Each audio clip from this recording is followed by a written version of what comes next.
नमस्कार DElEd students, wisdom DElEd classes पर आपका हार्दिक स्वागत है। आज आपकी साइंस की नेक्स्ट क्लास है जिसमें हम चैप्टर 3 कंप्लीट करने जा रहे हैं जिसका नाम है कार्य व ऊर्जा।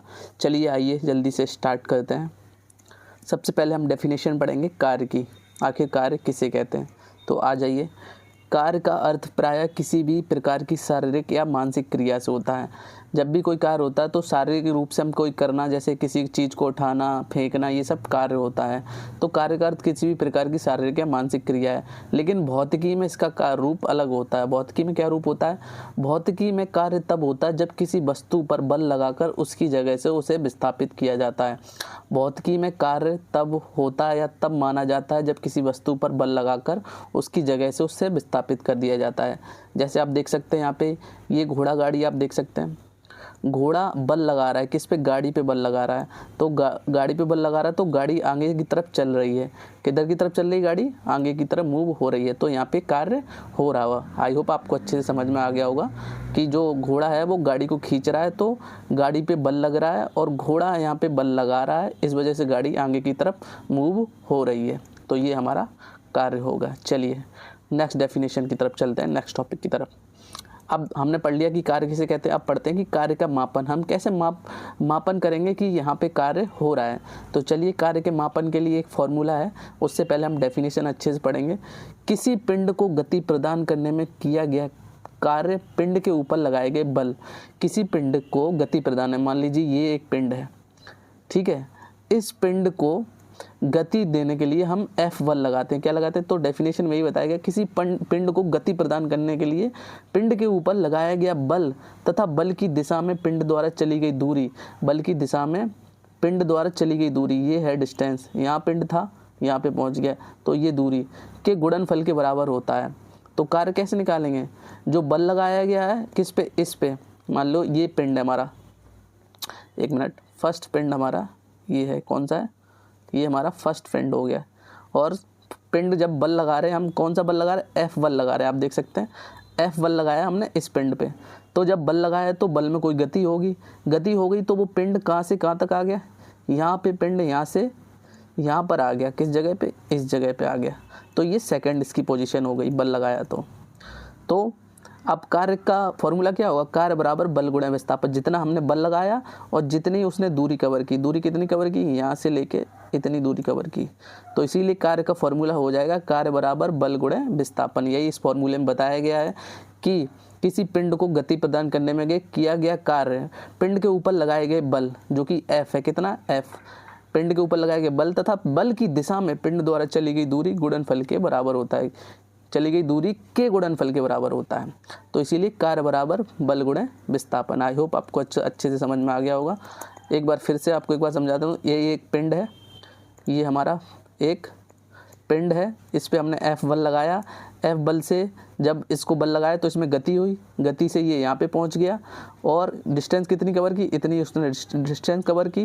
तो इस डिस्टेंस को हम S मान लेंगे। बल F लगाया, कार्य हमारा W हो गया। तो W बराबर F गुणा S। आई होप आपको अच्छे समझ में आ गया कि कार्य का मापन हम कैसे करेंगे। चलिए नेक्स्ट स्लाइड की तरफ चलते हैं।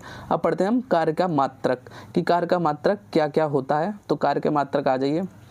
कार्य को बल और दूरी का गुणनफल कहते हैं। तो कार्य का जो मापन होता है वो बल और दूरी का गुणनफल होता है। इसलिए बल का मात्रक क्या होता है? न्यूटन होता है। तो बल और दूरी का गुणनफल होता है, तो बल का मात्रक न्यूटन हो गया, दूरी का मात्रक मीटर हो गया। इस प्रकार कार्य का मात्रक न्यूटन इंटू मीटर हो गया।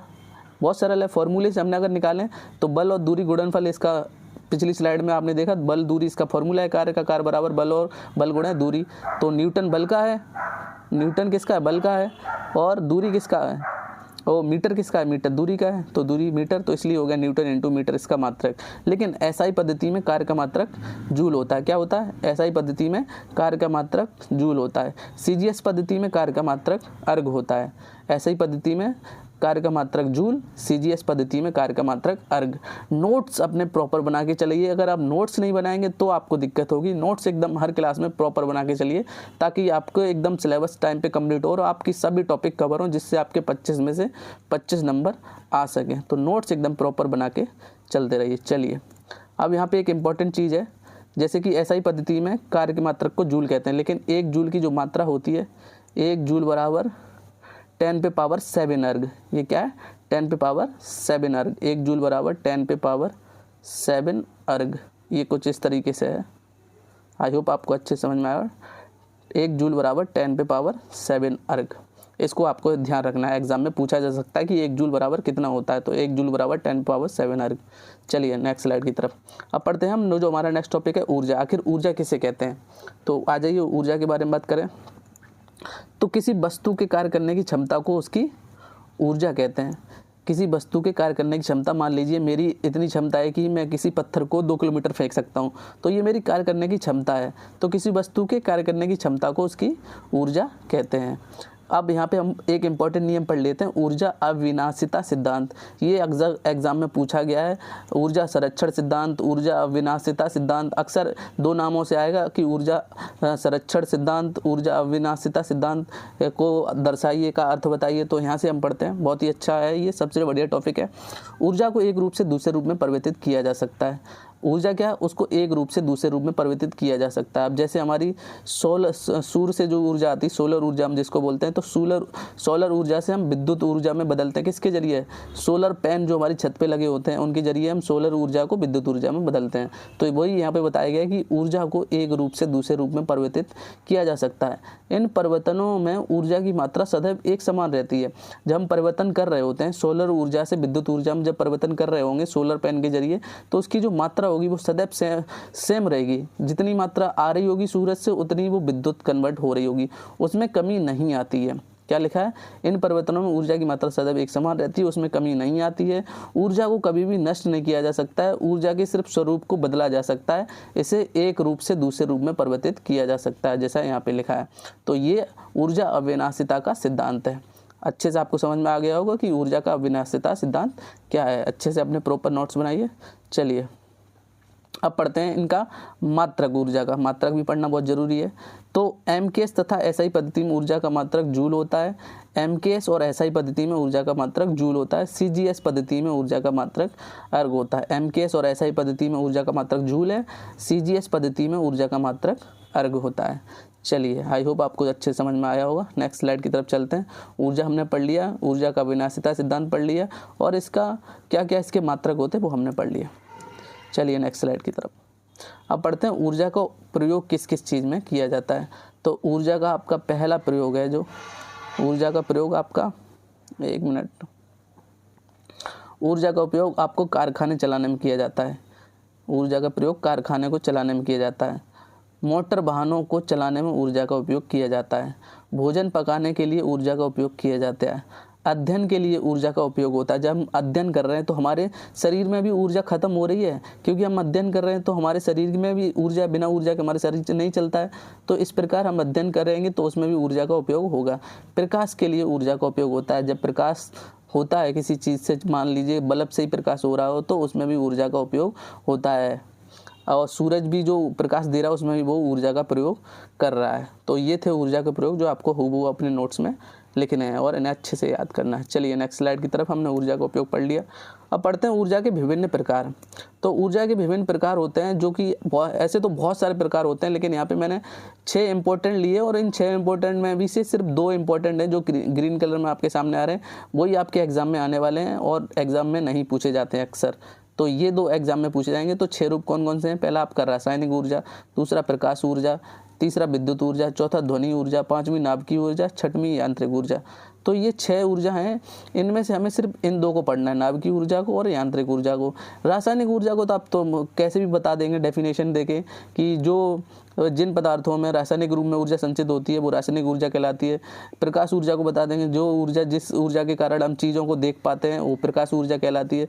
वह ऊर्जा जिनके कारण कोई भी चीज़ गति कर पाती है वह विद्युत ऊर्जा कहलाती है। ध्वनि ऊर्जा वह ऊर्जा जिसके कारण हम किसी भी चीज़ को सुन पाते हैं, या विकृति होती है, कंपन होती है, जिसके कारण वो ध्वनि ऊर्जा कहलाती है। तो इनकी डेफिनेशन बहुत आसान है, आपको अच्छे से याद हो जाएगी इन 4 की।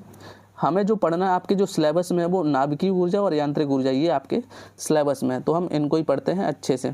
आप देख सकते हैं यहाँ पे ये नाभिकीय संयंत्र लगा हुआ, आपने अक्सर ऐसा, ये वाली जो इमेज होगी वो आपने अक्सर देखी होगी।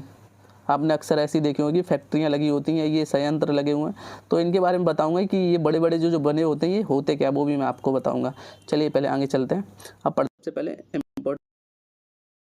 तो नाभिकीय ऊर्जा क्या, नाभिकीय ऊर्जा की डेफिनेशन आपको हूबहू रटनी है, लेकिन इसको मैं अच्छे से समझा दूंगा, तब आपको अच्छे से समझ में आ जाएगी।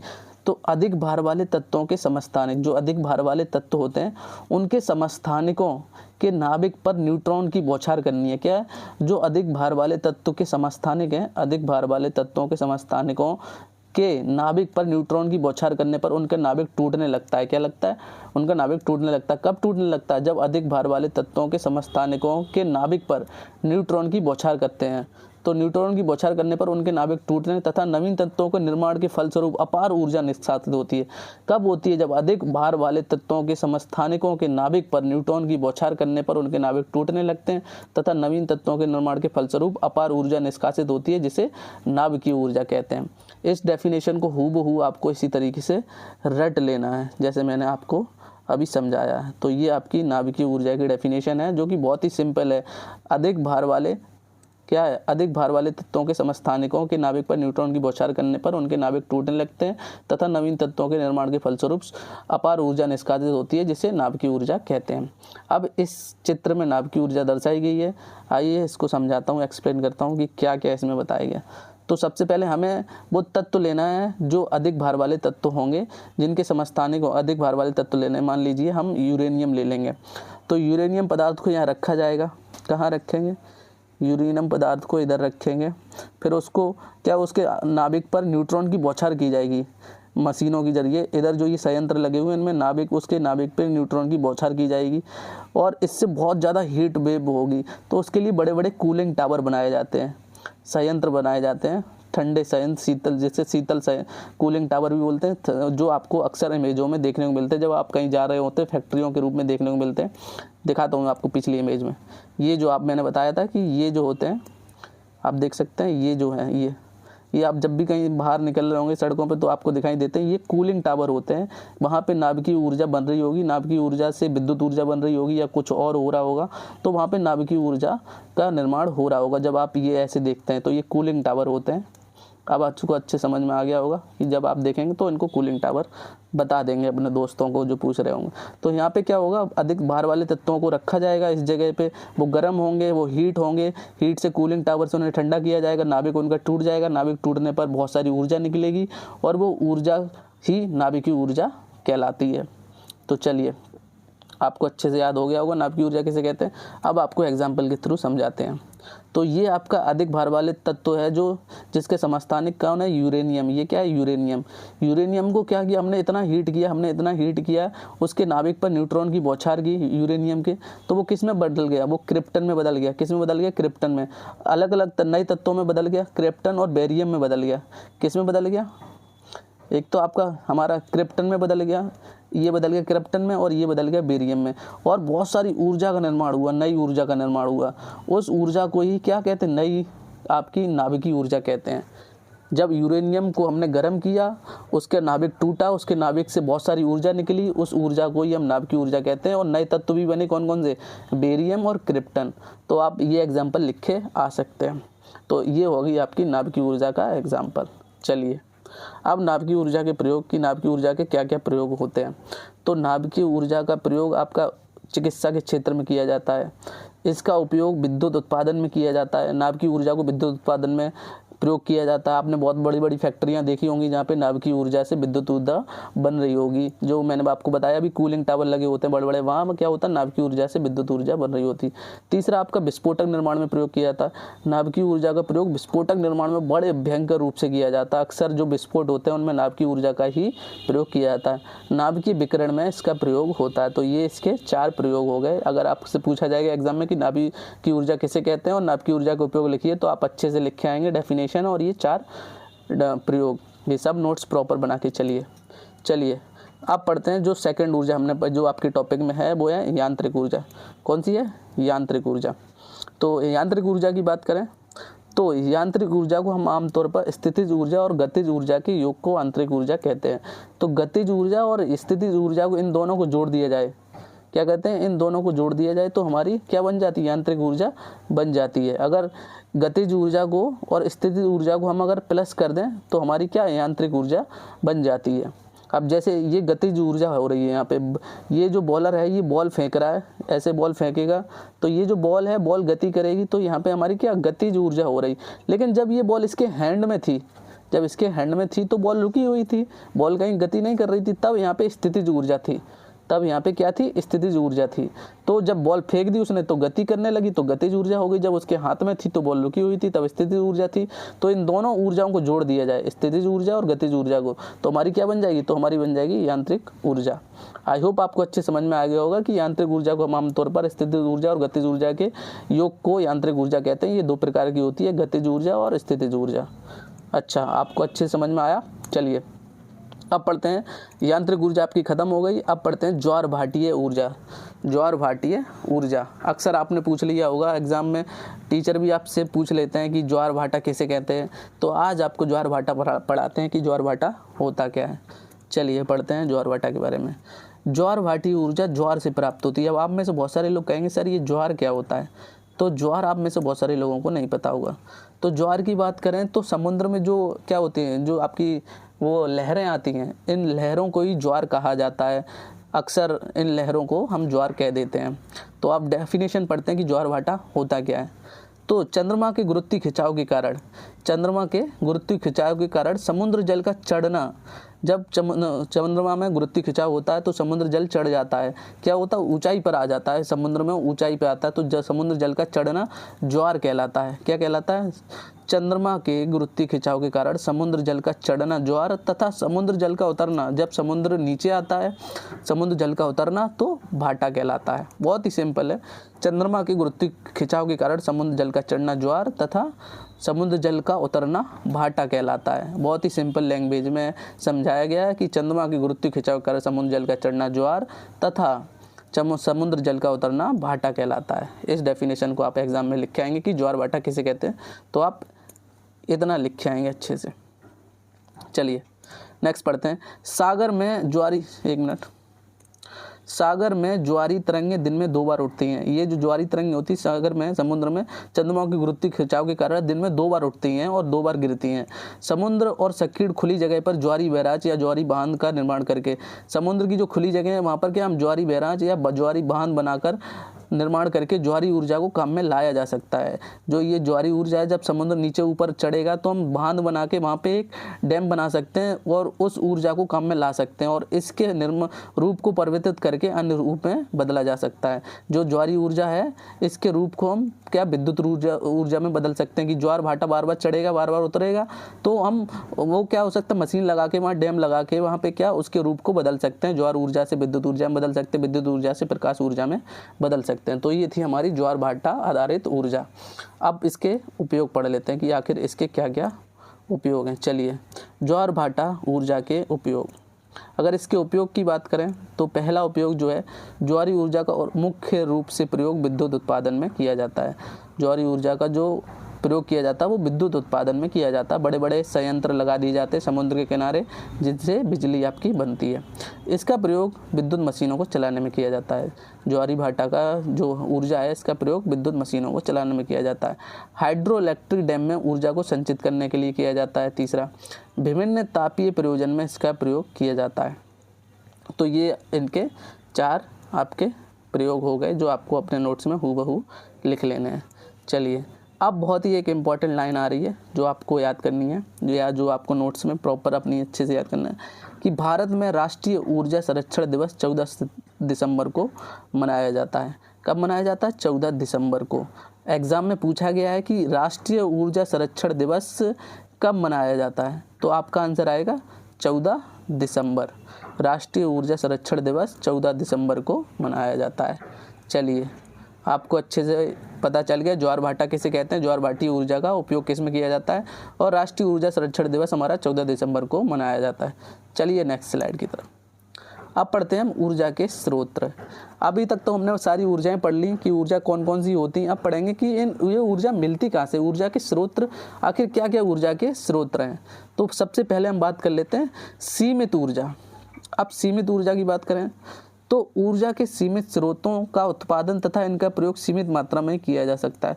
अब ऊर्जा के सीमित जो स्रोत हैं इनका उत्पादन एक लिमिटेड मात्रा में किया जा सकता है। आखिर अगर ज़्यादा प्रयोग करोगे तो ये जो स्रोत हैं, ये जो सीमित स्रोत, ये ख़त्म हो जाएंगे, आपको मिलेंगे नहीं। तो ऊर्जा के सीमित स्रोतों को परंपरागत ऊर्जा स्रोत भी कहा जाता है। सीमित ऊर्जा को क्या कहा जाता है? परंपरागत। सीमित ऊर्जा को परंपरागत ऊर्जा स्रोत भी कहा जाता है। सीमित ऊर्जा के स्रोत निम्नलिखित हैं।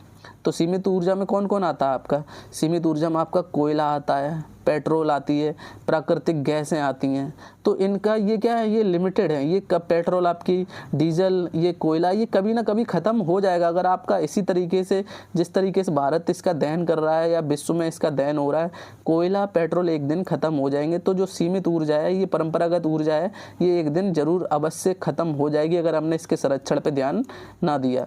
तो सीमित ऊर्जा आपकी परंपरागत ऊर्जा होती है जिसके अंदर कोयला, पेट्रोल, प्राकृतिक गैस आदि आती हैं। इनका प्रयोग सीमित मात्रा में ही किया जा सकता है। सीमित ऊर्जा आपने पढ़ ली, अब पढ़ लेते हैं असीमित ऊर्जा। क्या पढ़ते हैं? असीमित ऊर्जा। असीमित ऊर्जा की बात करें तो प्रकृति में क्या है? प्रकृति में वह स्रोत जो असीमित मात्रा में उपलब्ध हैं, मतलब कि इनकी कोई सीमा ही नहीं, आप जितना चाहें उतना उपयोग करें, ये कभी ख़त्म नहीं होने वाले हैं। तो प्रकृति में वह स्रोत जो असीमित मात्रा में उपलब्ध हैं, जो कभी ख़त्म होंगे नहीं, आप कितना भी प्रयोग करें, ऊर्जा के असीमित स्रोत कहलाते हैं। प्रकृति में वह स्रोत जो असीमित मात्रा में उपलब्ध हैं, ऊर्जा के असीमित स्रोत कहलाते हैं। इनका उत्पादन तथा उपयोग वर्षों तक किया जा सकता है। जैसा कि मैंने आपको बताया कि इनका कितना भी प्रयोग करो ये ख़त्म नहीं होंगे। सूरज की रोशनी को आप कितना भी प्रयोग करें, सूरज तो डेली निकलेगा। ये तो नहीं होगा कि एक दिन सूरज निकलना ही बंद हो जाएगा। ये तो तब होगा जब हमारी पृथ्वी नष्ट हो जाएगी या कुछ और हो जाएगा, इस संपूर्ण विश्व पे या सारे सौर मंडल पे नई तबाही आ जाएगी, तो हमारा हो सकता है कि सूरज निकलना बंद हो जाए। लेकिन जब तक धरती रहेगी तब तक तो ये सूरज डेली निकलेगा, तो हम इसका प्रयोग डेली करेंगे। तो इनका उत्पादन तथा उपयोग वर्षों तक किया जा सकता है। ऊर्जा के असीमित स्रोतों को गैर पारंपरिक ऊर्जा कहते हैं। असीमित ऊर्जा को क्या कहते हैं? गैर पारंपरिक ऊर्जा। सीमित ऊर्जा को कहते हैं पारंपरिक ऊर्जा स्रोत। तो ऊर्जा के असीमित स्रोतों को गैर पारंपरिक ऊर्जा स्रोत भी कहा जाता है। जैसे कि सोलर ऊर्जा, हमारा सूर्य हो गया। पवन ऊर्जा, पवन ऊर्जा ये बड़ी बड़ी पवन चक्कियाँ लगा जाती हैं। इनसे क्या होता है? पवन ऊर्जा से विद्युत ऊर्जा बनती है। जब ये घूमता है तो इसमें एक मोटर लगा होता है, मोटर के जरिए विद्युत का निर्माण होता है हमारा। तो पवन ऊर्जा का प्रयोग कर सकते हैं। सोलर ऊर्जा का, हवाएं बंद तो नहीं हो जाएंगी। पवन ऊर्जा मतलब हवाएं चलेंगी, तो हवाएं तो हमेशा चलेंगी, हवाएं बंद ऐसा तो नहीं होगा आज बंद हो गई अब जीवन में कभी नहीं चलेंगी। तो सोलर ऊर्जा, पवन ऊर्जा, महासागरीय ताप ऊर्जा, ये हमारी असीमित ऊर्जा है जिसको हम जीवन भर प्रयोग कर सकते हैं, कभी भी नष्ट नहीं होंगे। तो असीमित ऊर्जा और सीमित ऊर्जा हमने अच्छे से पढ़ी। इनको भी नोट्स आपको अच्छे से प्रॉपर बनाने हैं। तो ये हो गए इनके नोट्स जो आपको प्रॉपर बनाने हैं। चलिए चलते हैं नेक्स्ट स्लाइड की तरफ। यहाँ पे असीमित ऊर्जा और सीमित ऊर्जा पढ़ने के बाद आपका चैप्टर यहीं पे कंप्लीट हो जाता है। नोट्स प्रॉपर बनाइए। मैं पहले भी कह चुका हूँ, अगर नोट्स प्रॉपर नहीं बनाएंगे तो आपका जो ये है, ये टॉपिक, जो ये चैप्टर है, ये साइंस आपकी, इसमें 25 में से 25 लाना बहुत मुश्किल होगा, क्योंकि एग्जाम इसका जो साइंस का होता है वो टफ आता है। इसीलिए आपको कह रहा हूँ कि नोट्स प्रॉपर बना के चलिए। उसके लिए आप डेली नोट्स बनाइए। अगर आपको दिक्कत हो रही तो टेलीग्राम पर हम PPT डाल देते हैं। टेलीग्राम पर जाइए, वहाँ से इस PPT को डाउनलोड कीजिए और अपने नोट्स बनाइए। टेलीग्राम चैनल की लिंक वीडियो के डिस्क्रिप्शन में मिल जाएगी। जाइए हमारे चैनल को सब्सक्राइब कीजिए अभी यूट्यूब को, ताकि आपको daily regular classes DLED semester की, सभी सेमेस्टर की मिलती रहे। फिलहाल इस क्लास को यहीं पे समाप्त करते हैं। Tata and bye bye. बहुत बहुत धन्यवाद।